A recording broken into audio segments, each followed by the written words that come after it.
stand by my medium fish because the pond also contains Diageo and Pernod and Campari and many other companies that are way bigger. So yeah, sometimes we're up against people with very, very large budgets. That means whether you're drinking or not drinking, whether you're a vegetarian or a vegan or you like a steak, we should be accepting of you and welcoming and inclusive. And that's really, for me, where No and Low exists. It's not a separate thing. It's not for people that don't drink. It's for people that don't want to drink that round. Hi, Low No Nation, and welcome to this week's conversation on the Low No Drinker podcast. Today, I am honoured to be speaking to one of the most admired, awarded, and enjoyed drinks in the Low No spirits category, with the lovely Mr. Paul Mathew of Everleaf.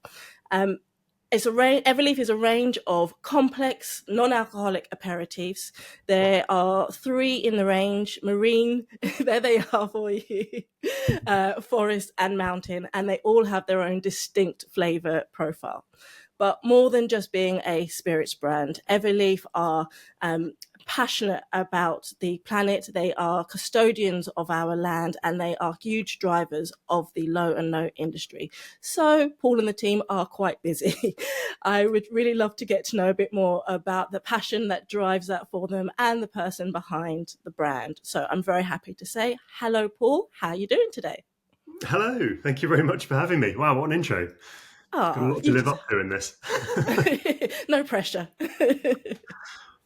Well, it's lovely to see you. Thank you for joining me. As we were saying before we pressed record, I know that you're a very busy man. We've seen each other in passing at lots of events. There's always things going on. But I like doing these and being able to see somebody face to face and really get to know a bit about what drives them and what their passion is, because I find that once people start talking about it, you really get to see what it was that made the brand come to life. Yeah, absolutely. Yeah. Thanks for the opportunity, because yeah, as you say, having a conversation with someone is totally different to seeing a brand on a shelf. And part of our challenge is always trying to convert an advert on Instagram or a post on Facebook or a glimpse of a bottle on a shelf somewhere into telling the whole story of Everleaf and everything we're passionate about. So it's great to do these. It is. It's so hard to do it in passing, isn't it? Because you try, obviously, with your designs, with your branding, with everything you do to put out who you are and what you're trying to represent. But it's hard for people to pick that up in a moment, and especially for, as I was saying, a lot of people that come by Low No Drinker, whether it's the magazine or the podcast, might not know that much about our industry. And letting them feel that it's a place that they're welcome to come, no matter what their drinking habits are and why they're choosing to drink a bit less for a moment. It is a real challenge, because I think there's still a lot of misunderstanding around drinking low and no. That it's for a certain type of person, or it means that you have to make this decision, whereas it might just be a moment. Absolutely. I think that's one of the biggest learnings for me as a bartender. My background's as a bartender for a very long time. I was used to telling people and introducing the brand when it first launched to customers in my bars. Yeah. So that someone had made the decision to come into one of my places. I was having a conversation with them. They were very open and willing to chat to me, and I had time to talk to them about what we were trying to do and to try and make the drinking, the bar experience inclusive. And whether you want to drink or whether you're just skipping around or whatever it might be, that's absolutely fine. And this is Everleaf, and this is what it's about. Yeah. To go from that to being what is now, I don't know, a big brand within a small space, I guess, is we're a big-ish fish or a medium-sized fish in quite a small pond still, is telling that story more widely. And how do you communicate that to someone who's not stepped foot inside your bar and has not necessarily heard of you before?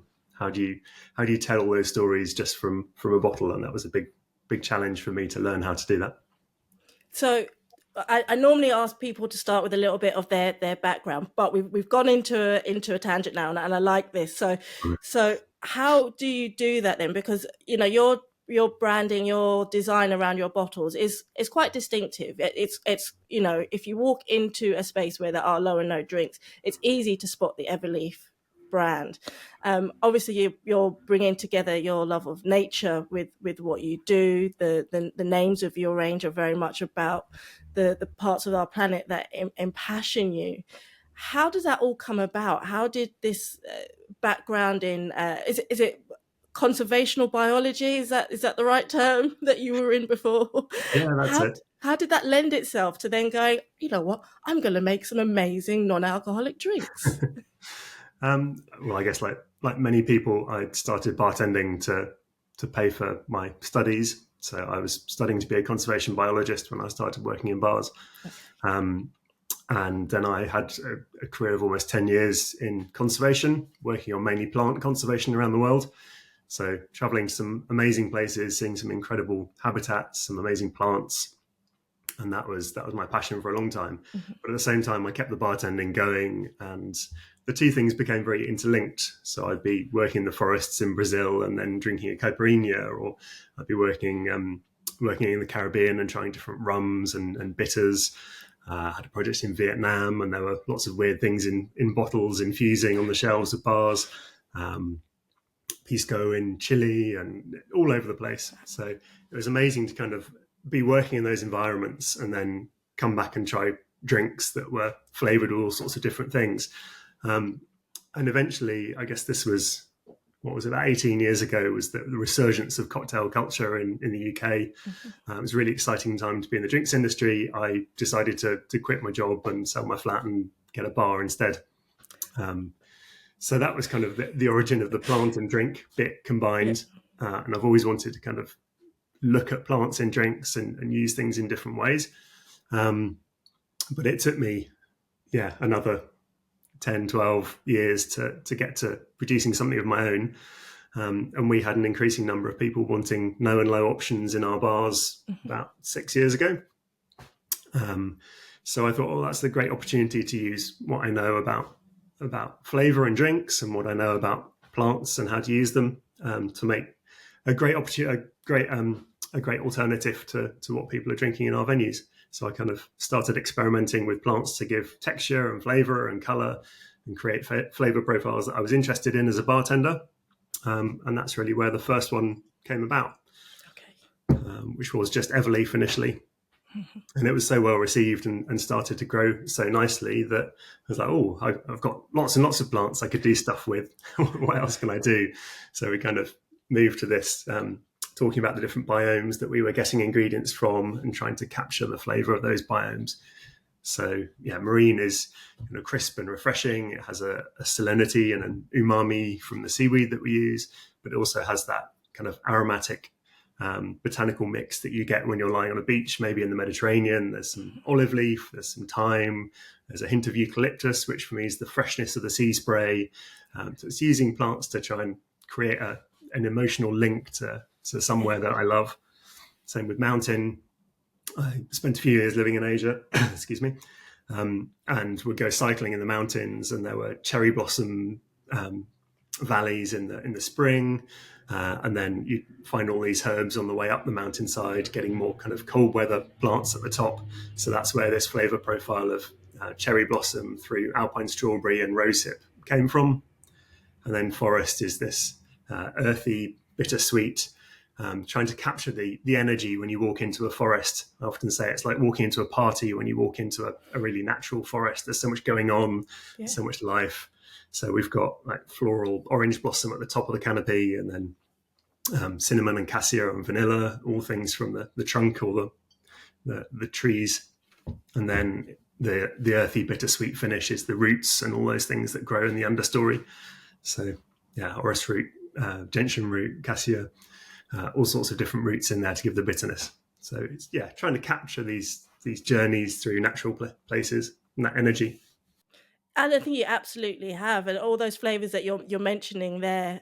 Obviously, I've got some here, and I have tried them previously. And you really do, like you say, with the marine, that salinity that comes through, but it's perfectly balanced. It's not too overpowering, and then the bittersweet of the forest, which is I really enjoyed, because I'm not much of a super bitter drinker. And so I'm always nervous when I try bittersweet drinks, and I think, oh, is it going to be too far on the side? But for me, it was an absolutely perfect balance. I'm not just saying that because you're here with me. Thanks. We're not, I'm not expecting everybody to like every single one of them either. They're all playing a role. As a bartender, I have all sorts of things on the back bar to play with, and these are just some things that I hope are as good as anything else on the back bar. And was that always your goal, to make it more of a bartender's drink? Because I know that you recently launched quite a bold campaign in central London, showing excuse me, Everleaf as and I think one of the favorite ones that I saw was I'm not sure which bottle it was on the front. It's Everleaf, or you could have a lime and soda. Sort of that, you're going into the pub and do you want to have that same old boring pint of Coke or lime and soda, or do you want to have something more exciting and more interesting? Are you wanting to position it more as a bartender's drink for people to have when they go out, or is it something that you're equally excited for people to be having at home and sort of throwing it together with just a tonic water and a slice of lime? Yeah, absolutely. Something for people to have at home as well. My background is the on-trade. I love the on-trade. I'm passionate about everything in the on-trade. We want to support the on-trade. We love bartenders using it however they want. But equally, I designed all three to be something you could make a really complex drink with simply at home. So you can just mix them with anything sparkling to make a deliciously complex spritz. So yeah, it's about making it easy for people to have delicious drinks. Yeah, absolutely. I'm from a bar background myself as well. I was 24 years in hospitality.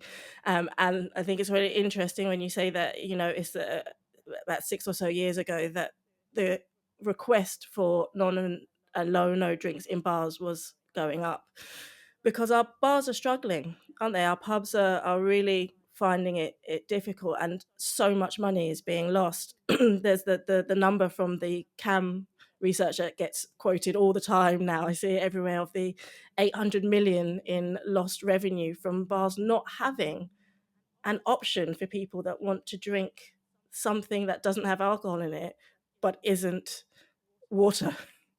Yeah. I mean, in hospitality, we've been fond of saying for years that we're in the business of hospitality. We're not in the business of giving people a dose of alcohol. We're not kind of dealers serving out a certain amount to people. We're in the industry of being hospitable, for welcoming people, for helping them have a good time. Yeah. And so that means whether you're drinking or not drinking, whether you're a vegetarian or a vegan, or you like a steak, we should be accepting of you and welcoming and inclusive. And that's really, for me, where no and low exists. It's not a separate thing. It's not for people that don't drink. It's for people that don't want to drink that round, or for whatever reason. You don't need a reason at all. I love that. You don't need a reason. It's just, this is what I fancy, and if that's what I want, and I want to be able to have a good option for it. I think the most wonderful thing that we see when we're out in the on-trade is when a group of people are there. Some are having no, some are having low, whatever. And then someone who's drinking alcohol tastes one of the non-alcoholic drinks and goes, oh, that's delicious, I'm going to have that next. There's no conversation about, but it's not got alcohol in it, or it's just, that's delicious, I'm going to have that next. And that's how we should be choosing our drinks, not what gets me drunk fastest or something like that. It's all about the enjoyment factor, isn't it? Absolutely. Do you have any thoughts then, sticking with the on-trade, with the call by some to start putting ABVs on menus for drinks? A lot of people have said on both sides, some say it might encourage people to go for the higher strength drinks if they just want to get I'm trying to think of a polite way to put it. If they want to get merrier quicker. And other venues have said that they're worried that it will reduce sales because people will just go for the lower ABV options and they don't think they can charge as much for it. What are your thoughts on that as a future way to share drinks menus? It's like putting nutritional information on menus, isn't it? It'll be appropriate for some people and it will be annoying for others, and it will be a massive headache for the entree to have to implement it. But I think it's good for people to be informed. I don't think the ABV particularly helps, does it? Because the measure size is different for cocktails. So it's not like a pint of beer where you get a pint, and if it's 6%, it's more alcohol than 3%. You might have a 12% cocktail that is bigger than a wine glass size serve, so it's quite a lot of alcohol, or you might have a 35% ABV cocktail that comes in a small glass. So more about units, but I don't know. I think people that want to go out and get shit-faced will know what to drink. So I think having an indication of the amount of units in a drink is probably quite useful for people. But if you're in a decent bar, they should be able to advise you anyway, shouldn't they? It should be. Or maybe you have what healthy food options use, which is a little indicator to say this one's lower in alcohol.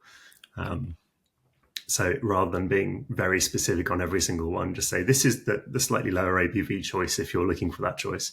Yeah. So that you get a healthy meal option on the plane or something like that.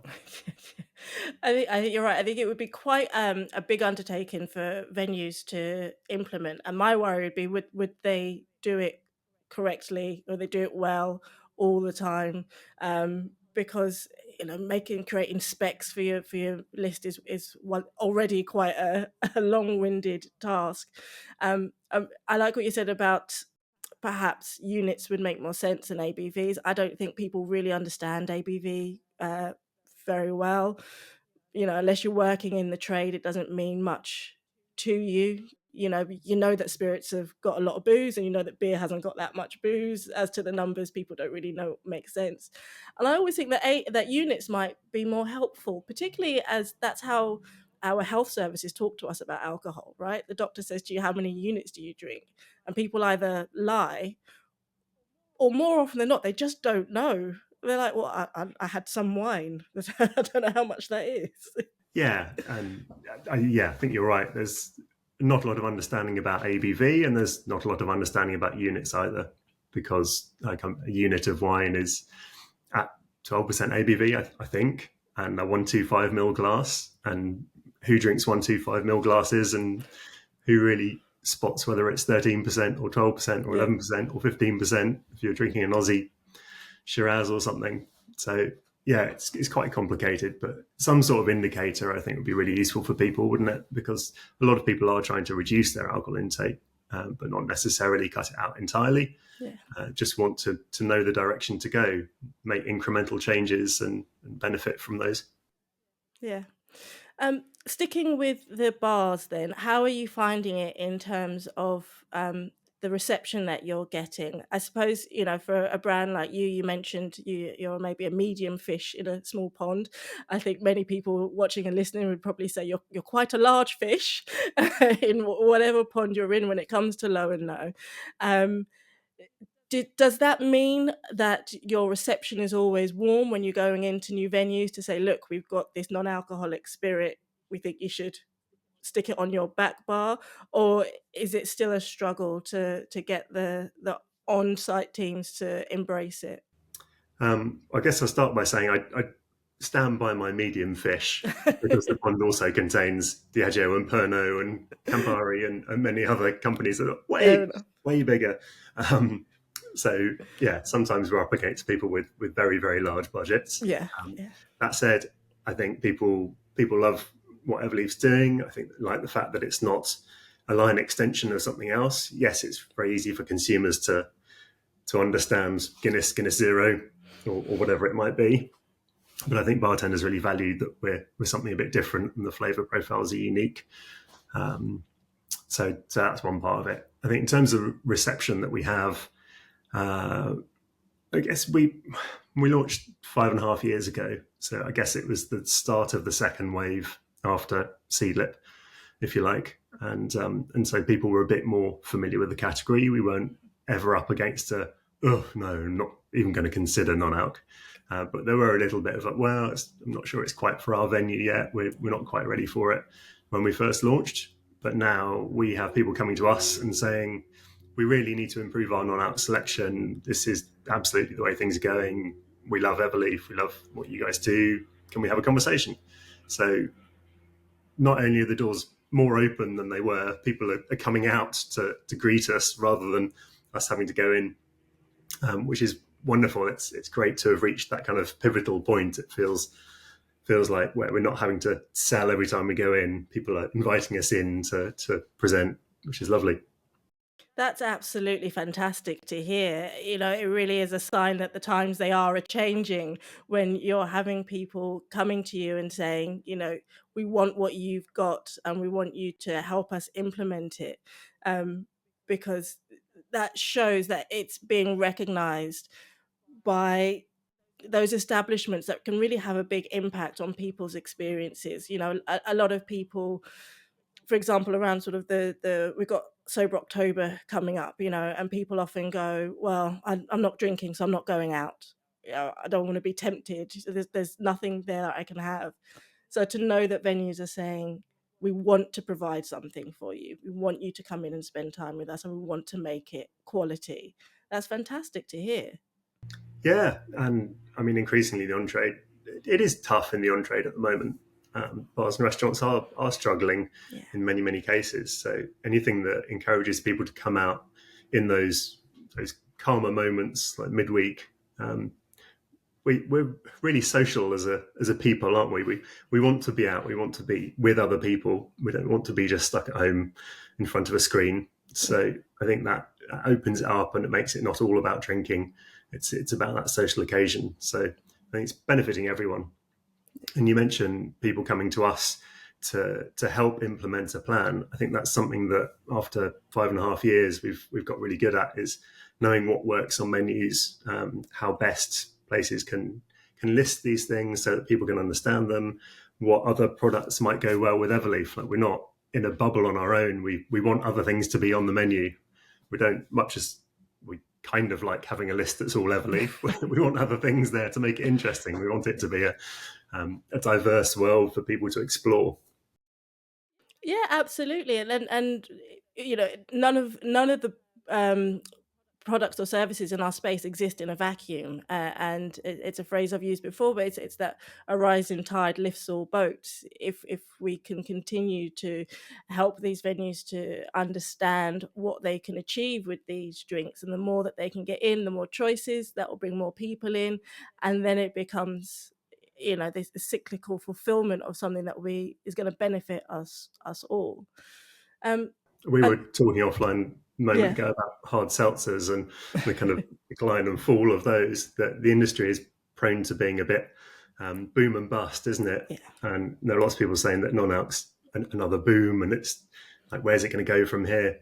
And the more people we can welcome into the category and the more great products are in there, the more it becomes a normal part of drinking and isn't like a subcategory. To me, we shouldn't be like, there's a space on the bar for non-alc and there's a space on the menu for non-alc. It should be integrated part of the drinks world. So it isn't a boom and bust thing. It's just the direction that people's consumption habits are going, and it's just should be normal. We shouldn't be having conversations in 10 years' time about whether you're drinking or not drinking, or what no and low products you stock. It should just be a mix of everything in together. That's an interesting one. I read an article a few weeks ago. I can't remember the name of the chap who wrote it, and he was saying that that low and no alcohol isn't as big as the media is making it out to be, and that it's just a fad, and that it's going to be gone, and it's never going to be as big as alcohol. And I thought to myself, he's just missing the point entirely. It's not about saying that this is going to be bigger than big alcohol.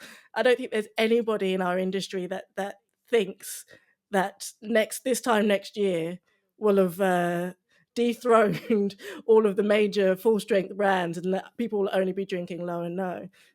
But it's about so much more than that, and it's about letting people know that, as you say, they're not alone. We're social creatures. We want to know that we are in a group of our peers, and part of being within our peers is knowing that we can drink the way that we feel comfortable to around other people that might be doing the same as well.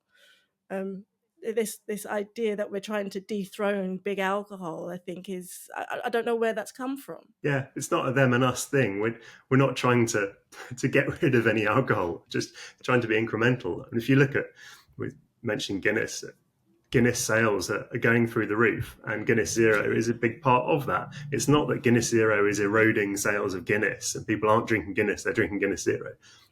People are drinking as much Guinness as they were before. They're also drinking Guinness Zero, and more people are coming and drinking Guinness Zero. That's, like you say, we're not eroding anything. We're creating value. We're creating a healthy, diverse marketplace where hopefully loads and loads of brands can succeed. Yeah. Absolutely, absolutely. Speaking of creating, one thing that I've noticed that Everleaf do very well and very passionately is involving bartenders into creating amazing concoctions with the competitions that you run. I go to these events. I remember at Imbibe, you had live bartender competitions going on. I think there's one on your website at the moment. How has this sort of enthusiasm for this competitive, positive bartending part of your enterprise come about? Because I think it's a great way of spreading the word. Yeah, well, it's the normalizing non-alc as being part of every bartender's repertoire, of every bar's repertoire, being available everywhere you go. So it's partly that. It's partly celebrating the amazing things that bartenders do with Everleaf. So we have loads and loads of recommended serves on our website, how to make lots of classic cocktails with Everleaf, but we'll never match the creativity of all the bartenders out there. And so it's great to celebrate that. And we have our Everleaf Spritz Challenge once a year, which the winners get brought to somewhere to look at sourcing our ingredients. So last year we took the winner to Spain to look at saffron, and we had a few days of celebrating saffron at a saffron festival, eating and drinking saffron related things. That's all the colour in forest, by the way. This year we've got 3 winners, and they are coming out to explore seaweed in Iceland. So they're kind of nice prizes for bartenders to win, but at the same time it's a great celebration of bartending and looking at the creativity that people have with Everleaf and what different things they do with it. That's huge, and those are amazing prizes, because I remember when I was working in the bars, and you'd have beer brands come in, and they give you all the merch, and then you do a competition, and you get to win a tablet or something at the end of it. And it's something I've heard said several times is, that are the low and no brands able to come in and enthuse the teams to do these things and incentivize them? And the answer is apparently, hell yes, we are, because we're taking them to Iceland. I mean, I've always wanted to go to Iceland. That's phenomenal. I can imagine that people are just like shaking like crazy to get a chance to come up with this amazing drink so they can take advantage of these prizes. Yeah, there's that. I think that obviously the prize is a nice carrot, but at the same time, bartenders like to be creative. It's definitely part of our DNA. We like to see what we can do, and the brief we have for people is to create a drink that takes you on a journey to nature. Okay. So using Everleaf, Forest Mountain Marine, tell us a story about a time when you went into one of those places, or a time when you enjoyed nature. And the stories that people come up with are great, whether they're things from their past or things growing up, or just something they did at the weekend that is a really fond memory, whatever it might be. It's just really nice to read the stories and then see the drink that has resulted from that. It's a really nice journey to be taken on. I always love the judging process, although it's incredibly difficult. I bet. Let's head back into the drinks themselves and a little bit about Everleaf as a brand and what you are trying to create. I was hoping you could tell me a bit about your good, better, best philosophy when it comes to sourcing for your drinks. Yeah, so we've got a wider sustainability strategy, which has 3 branches to it. The first of which is sourcing. So with my background in conservation biology, I'm obviously quite passionate about where we get stuff from, and I much prefer talking about living plants than I do kind of dried things in sacks in a distillery. So I love talking about the origin of the ingredients. We've got Irish dulse in marine, we've got Calabrian bergamot in marine, grown at the coast in Calabria in Italy. The cherry blossoms coming from Japan, we know where it's grown. You can go and see the trees it's coming from. That's something in mountain. In forest, we have Madagascan vanilla that's sustainably sourced. I was at Madagascar last year to visit the farmers growing the organic vanilla that we use. And we can even trace individual vanilla pods by the code that the farmers stencil into them because they're so valuable to them. But I've been to see kind of the projects that are associated with that to make sure that what we're getting is sustainable. So I love all these kind of the stories of where things come from. I love talking about plants versus dry ingredients. Yeah. So that's a really important part of that sustainability strategy for me. The other two branches are about how we work as a company. So I guess like quite a few other brands you've had on, we're a B-corp. So we've gone through that B-corp certification process. We're carbon neutral. So we work with Climate Partner to assess our whole supply chain and carbon footprint. And we, appropriately enough, where we haven't managed to reduce it to zero, we've offset marine with marine conservation work and mountain with mountain and forest with forest. Yeah. So it all dovetails quite neatly. And then the third branch of that strategy is about giving back. So we give back to conservation charities, Fauna and Flora International, which is where I used to work, and Plant Life, which is obviously, part of our mission is to make sure the plants are around forever. That's where the name Everleaf comes from. So Plant Life's a very appropriate partner. And then we support the on-trade as well. So working with the Drinks Trust and Equal Measures and Healthy Hospo and people like that in the UK drinks industry to make sure that we're sustainably supporting the growth of the bar industry as well. Yeah. So sourcing, how we work, and giving back. Amazing. And it sounds like you're probably still quite hands-on with all of that yourself. As a business that's scaling, how do you find, that it's there's a lot of demands on your time, right? You've got to do all the perhaps less exciting stuff, the admin and the office stuff, and you're clearly a man who would like to travel and keep his hands in the ground as what's going on. How do you balance all of that? It's harder and harder as the business grows, but we've got an amazing team. So the team has grown a lot in the last 6 years, and we've got some really, really incredible people. So it's really important who joins that team. We spend a lot of time making sure we get the right people in there, and it's a really close team. We're all, work really well together at the moment. I'm delighted with where we've got to. And we talk a lot about ecosystems with Everleaf and how everything's interlinked and connected. And definitely the team is working really well at the moment. We've all got our roles. I've obviously recruited people who are better than me at everything that they do. So I'm very proud of the team that we have, and I'm very confident that they can deliver what they all need to deliver. So yes, I'm spread very thinly, but at the same time, I'm also not the only cog in the wheel. So I like that philosophy. That was one I always had when I was managing, is to surround myself with people who are better at what they do than I am. Because that's where you get the support that you need. Having people that are really passionate about what they're doing, are really driven to want to deliver the best because they care. That's what really helps to grow something. And I can imagine that within your environment, you've got a lot of passionate people who are really striving to work to achieve the goals that you've set out as a founder, but as a team as well. Yeah, and they all own a bit of Everleaf as well, and are very proud of it. So it's a great way to grow, and we're all in it together. Absolutely. What's it's one of those questions that can sometimes be answered and sometimes can't. But what's next for Everleaf when you're looking forward within the next sort of few years? Are there any developments that you think will make a significant change to the way that you do things, or is it a case of really expanding on more of what you're doing now? I mean, our focus is the UK and bars and restaurants, really. That's where we've all grown up and where our expertise lie at the moment. We'd love to do some more collaboration things. We did a collaboration with Teheran Elementary at the beginning of this year on a ready-to-drink cocktail in a can. That one there, which are now all gone. I think they've got a few left at the bar, but we'd love to do some more things like that later this year. So we'll be experimenting on that. I don't think we'll produce any more core products. I think we have enough on our plate with these three.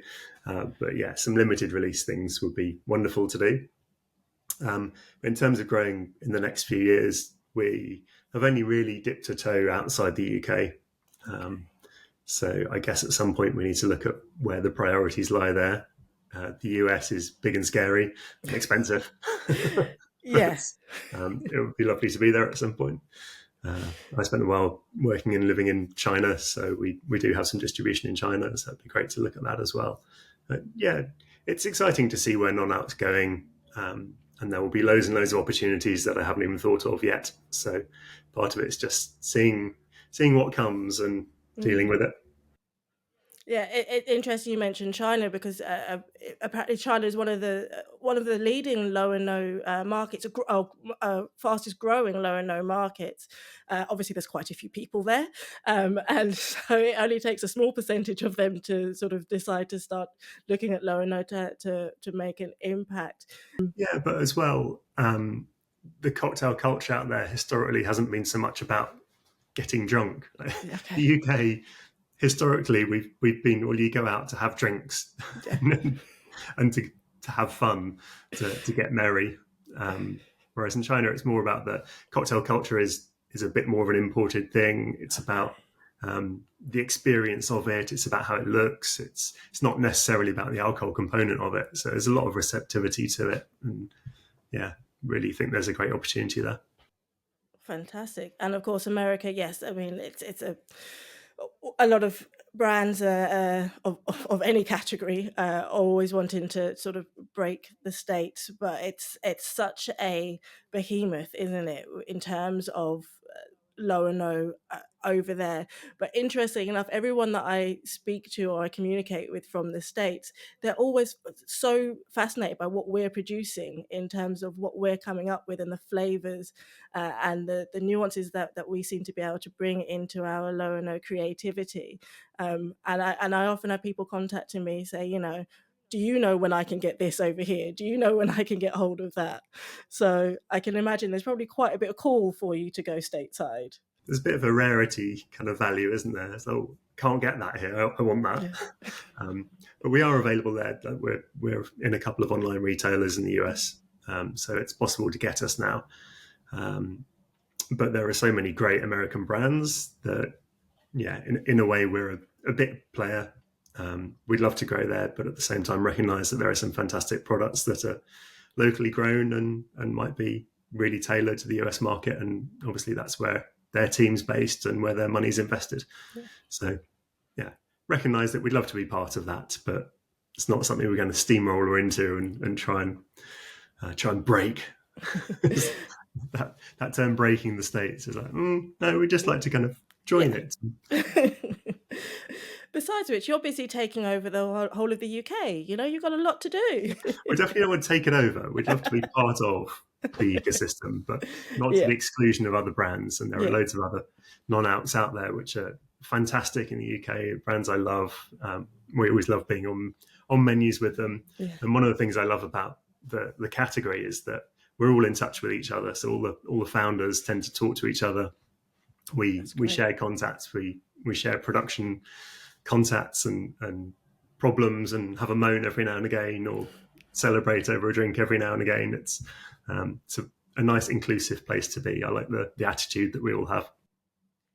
It really is. It really is. I was speaking to somebody on the phone earlier on today, and it turns out that we know a couple of the same people, that sort of whole 6 degrees of separation thing. But I think in the low and no industry, it's like 3 degrees of separation. Everybody seems to be able to know everyone, and everyone's so, you're right, everyone's very friendly, very helpful, very welcoming. I was very nervous when I launched the magazine, thinking, are people going to want to hear from me? Nobody knows who I am. Am I going to be able to speak to people? And everyone's just pretty much opened their arms and come on in, let's all do it together. And it's wonderful. There's none of that. When you're in hospitality, as you and I were, everything is sort of tarred with that brush of, is that the right thing to do?